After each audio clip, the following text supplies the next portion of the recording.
सबसे ये पूछना चाहता हूँ कि जरा सोचिए, अगर सिर्फ महिलाएं ही महिलाएं काम करेंगी तो पुरुषों का क्या होगा?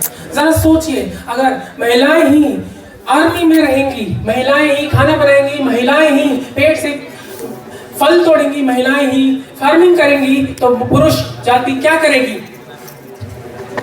So the question today arises: should be reservation for all the should there be reservation for women only in all sectors? I would say no.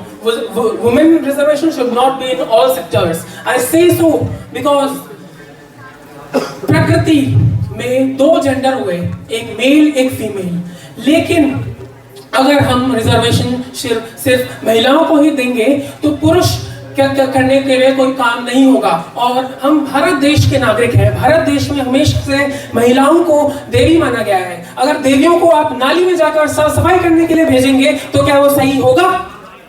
आप देवी की पूजा करते हैं, सरस्वती माता का पूजन करते हैं, और उसी सरस्वती माता को आप फार्मिंग कराएंगे, ये क्या सही होगा? जो माता पढ़ सकती है, पढ़ लिख के आगे बढ़ सकती है, उसको आप परिश्रमी काम कराएंगे तो शायद वो गलत होगा, क्योंकि फिजियोलॉजिकली भी females are not build for doing hard work, they are build for intellectual stimulation.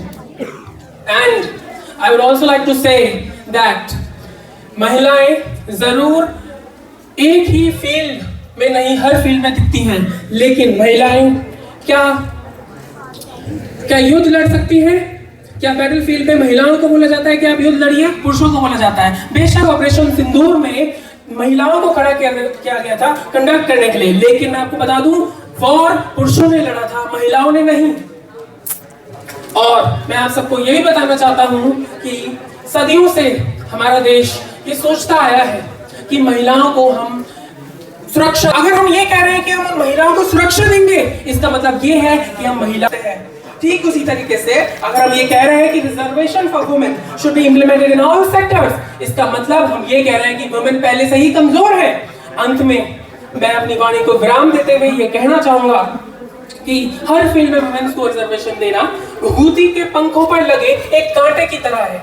अब वक्त आ गया है कि हम उस कांटे को निकाल फेंकें ताकि ये घुघुती आसमान में उड़ सके और गीत गा सके अपने लोगों का, उत्तराखंड का, और हम कह सके कि हम इस देश के नागरिक हैं जो हर जेंडर को इक्वल रखता है, ना कि एक को रिजर्वेशन देता है दूसरे को नहीं। धन्यवाद।